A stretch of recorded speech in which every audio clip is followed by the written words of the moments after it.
It started with a question that should have been simple, a straight yes or no. But within seconds, the House hearing erupted into a political cage match. Representative Rosa DeLauro demanded hard numbers on the Trump administration's plan to slash the ATF budget by 26% and merge it with the DEA. Attorney General Pam Bondi insisted it was all about efficiency, dodging direct answers while tensions boiled over. Then came the bombshell. The budget's own fine print revealed hundreds of agents and investigators set to disappear.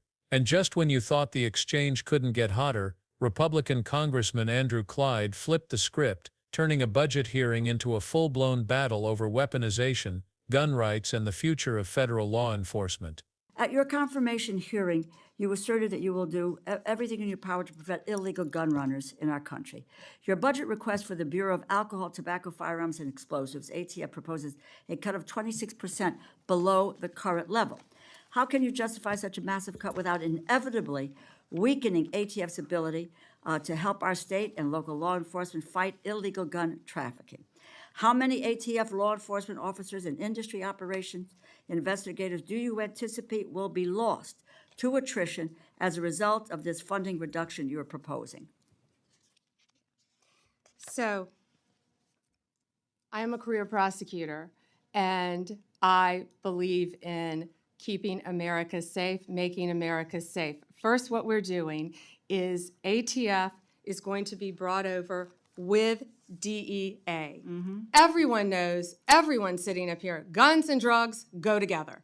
They go together. We're going to make it more efficient. What I will tell you will not be happening is ATF agents will not be knocking on the doors of legal gun owners in the middle of the night asking them about their guns. They're going to be out on the streets. If I can finish, they're going to be out on the streets. I have three No, minutes. you asked me a question. I did, and you asked me a question. And you and I'm haven't gonna answered answer my it. question. So they're going to be out on the streets working You hand haven't in hand answered my with question. DEA You to haven't violate. answered. Mr. Chairman, I'd like an answer to my question. And the question is not being answered. How many ATF law enforcement officers and industry operations investigators do you anticipate will be lost to attrition as a result of the funding reduction you are proposing?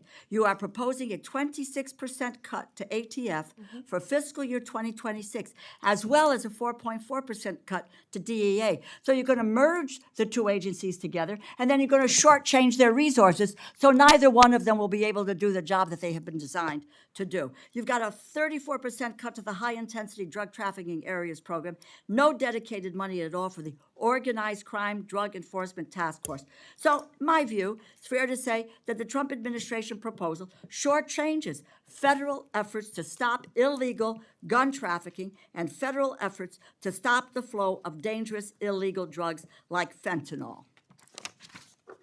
As I was attempting to answer your question very calmly, unlike you, Excuse me, what I was Madam saying, Attorney General. Answer yes or no. Tell me what the numbers are. I don't want to hear all of your filibuster about this. Go ahead, please. Tell us the numbers. So we are reorganizing. ATF agents want to be out on the street.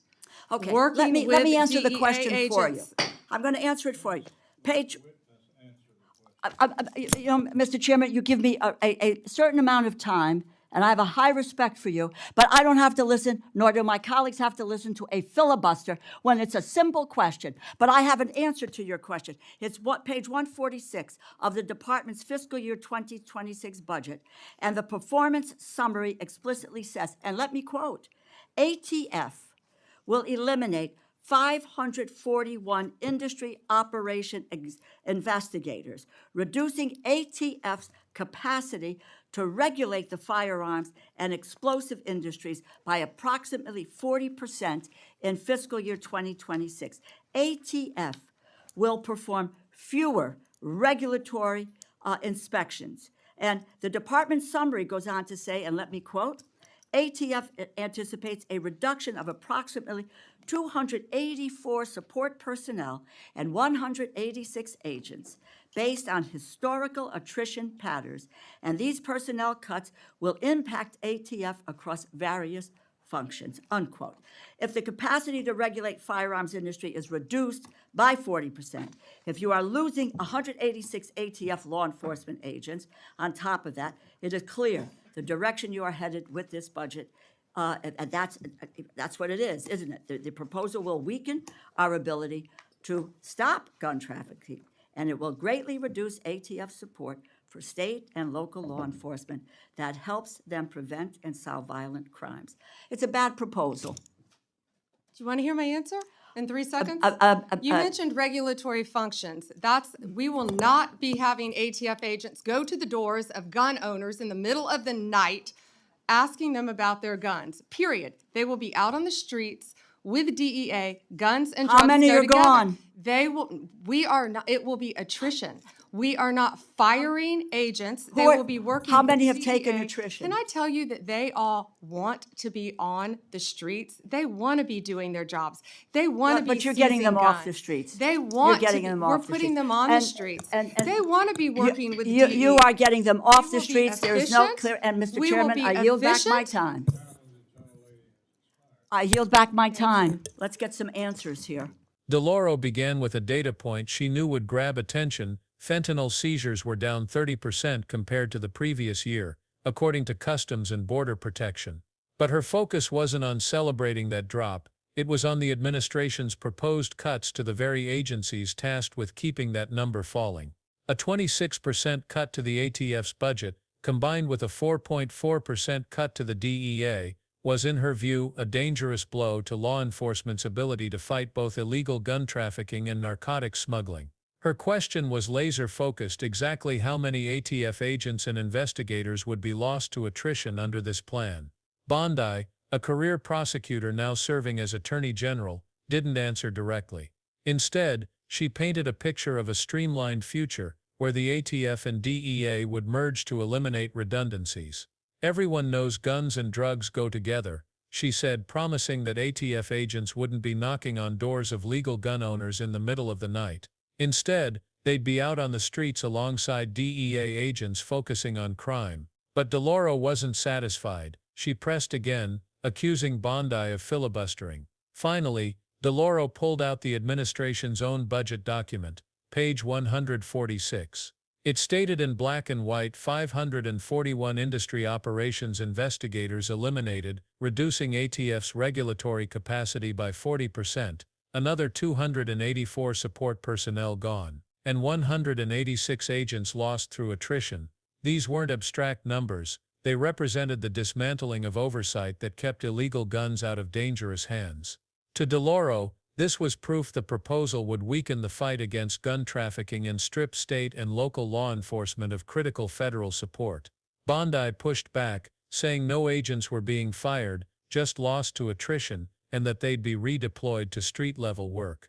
But to DeLauro, this wasn't about technical language, it was about capacity. Without investigators, oversight would crumble, and without oversight, the illegal firearms pipeline would run unchecked. Then the dynamic shifted. Representative Andrew Clyde took the mic, and the tone flipped from grilling to praise. He called Bondi a breath of fresh air for the Department of Justice, contrasting her with what he described as the dangerous weaponization of the DOJ, FBI and ATF under the Biden-Harris administration. Clyde accused the previous leadership of targeting President Trump, pro-life advocates, Catholics and parents at school board meetings. In his framing, Bondi's DOJ had ended those practices, refocusing on prosecuting the most dangerous criminals. Bondi leaned into that narrative. She said there would be no more arrests of peaceful protesters at abortion facilities, no more targeting of Catholics in churches, and no more parents arrested at school board meetings.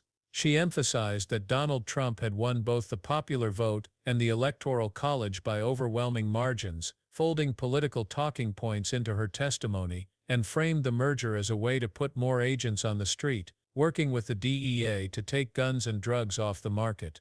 Clyde then pivoted to the ATF's relationship with federal firearms license holders, the FFLs. He criticized the zero-tolerance policies of the prior administration, which could strip a dealer's license over small mistakes. In his view, FFLs were the front line of Second Amendment protection. He even suggested moving industry operations inspectors to the Department of Commerce, away from the DOJ entirely. Bondi welcomed the idea for further discussion, praising it as a potential step toward a more cooperative relationship with gun dealers. From Bondi's perspective, the merger was about dismantling bureaucratic inefficiency. She painted a picture of two agencies already working together on task forces, now unified under one umbrella. She dismissed the idea that oversight would be sacrificed, instead portraying the changes as freeing agents from redundant tasks so they could focus on enforcement. But the stakes of this debate went far beyond the personalities in the room. For Democrats, the numbers DeLauro read aloud were the heart of the issue, losing 40% of ATF's regulatory capacity, and hundreds of personnel would inevitably weaken the ability to stop illegal gun trafficking. Regulatory oversight wasn't just paperwork, it was the frontline defense against firearms falling into the wrong hands.